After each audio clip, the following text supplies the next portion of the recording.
The reason was that his heart was not fully purified, and petty desires still lurked in some corner of his heart, though he was under the impression that all his evil qualities had been uprooted. The result was that, at the time of test, the suppressed desires once again raised their head and began to thrive, with the result that the poor devotee fell on evil times. Success against the lower self depends on the favor of Allah, and cannot be achieved without His help. It is said that one day the late Bahrul Ulum was very cheerful. On being asked about the reason of that, he said, after performing ceaseless acts of devotion for 25 years, "Now I find my deeds free from ostentation." The lesson in this story is worth being remembered well. It is to be remembered that a spiritual traveler must abide by the Islamic injunctions from the very beginning of his embarking on the path of Gnosis to the end of it. Even the slightest digression from the law is not allowed. If you find that anyone, in spite of claiming to be a Gnostic, does not follow all the rules of Islamic law, and is not strictly pious and virtuous, he may be regarded as a hypocrite and impostor. But if he commits a mistake and has some valid reason to justify his wrong action, then it is a different thing. It is a big lie and calumny to hold that the Islamic code of law may be disregarded by a wali, Muslim saint. The Holy Prophet held the highest position among all living beings, but he still abided by the injunctions of Islam till the last moments of his life. Therefore, it is absolutely wrong to say that a wali is not obligated to observe the law.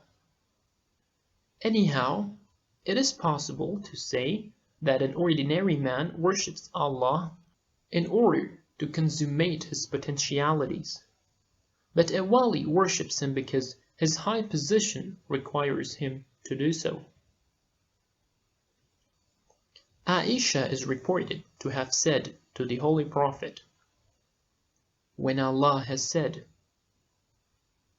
about you, so that Allah may forgive you of your sin, that which is past, and that which is to come."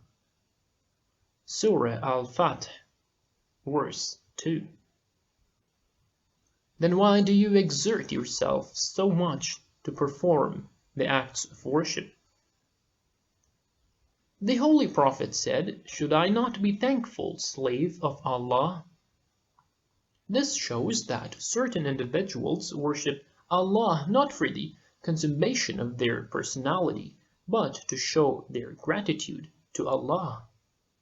The state which a spiritual traveler experiences and the lights which he beholds should be a prelude to his acquisition of certain traits and qualities. Otherwise, a simple change in his condition is not enough. The spiritual traveler must completely get rid of all remnants of the lower world in himself by means of meditation and ceaseless acts of devotion. It is not possible to acquire the position of the virtuous and the pure without acquiring their qualities.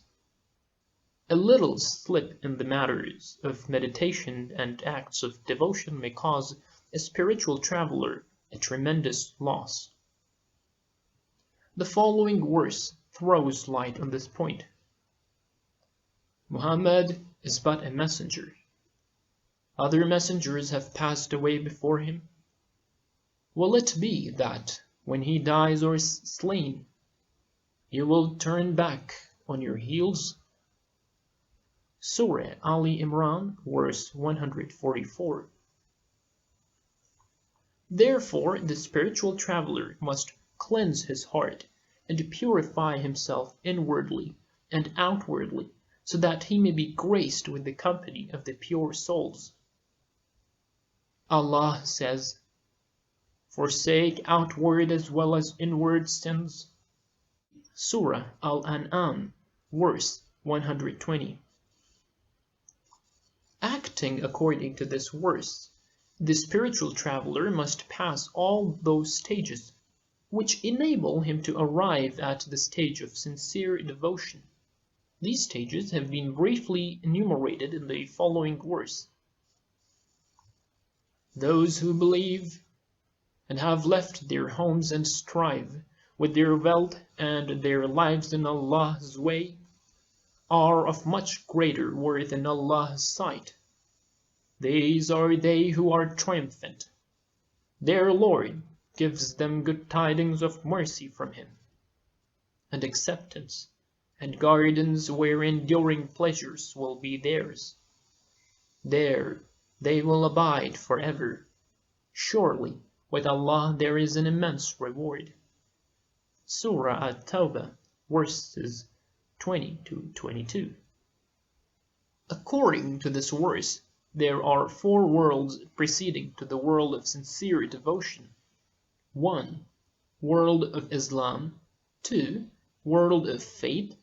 3. World of immigration. And 4. World of jihad in the way of Allah. According to the prophetic tradition in which it has been said, "We have returned from a minor holy war to a major holy war." The spiritual traveler's struggle is a major holy war, major jihad, and as such his Islam also should be a major Islam, and his faith also a major faith. After passing the stage of Islam and faith, he should muster enough courage to be able to emigrate in the company of the inward messenger with the help of the outward messenger, or his successor. Thus, he should undertake self-mortification so that he may gain the status of a person slain in the way of Allah. The spiritual traveler must keep it in mind that from the beginning of his spiritual journey till the stage of self-mortification, he has to face many obstacles, which are created either by man or the devil. He has to pass through the worlds of major Islam and major faith before reaching the stage of self-mortification and gaining the status of a martyr. In the spiritual journey, major Islam, major faith, major immigration, and major holy war are preliminary stages preceding the final stage. The major obstacles in the way to these stages are called major infidelity and major hypocrisy. At this stage, the junior devils can do no harm to the spiritual traveler. But Satan, who is their supreme head, still tries to obstruct his progress. Therefore, while passing through these stages, he should not think that he is out of danger, so long as he does not pass out of above-mentioned major worlds.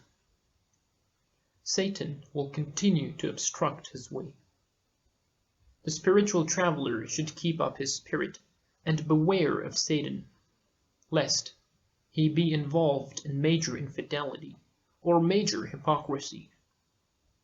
After passing through the worlds of major Islam and major faith, the spiritual traveler undertakes major immigration, and then by means of self-mortification he passes through major self-resurrection and then passes into the valley of those who are sincerely devoted to Allah.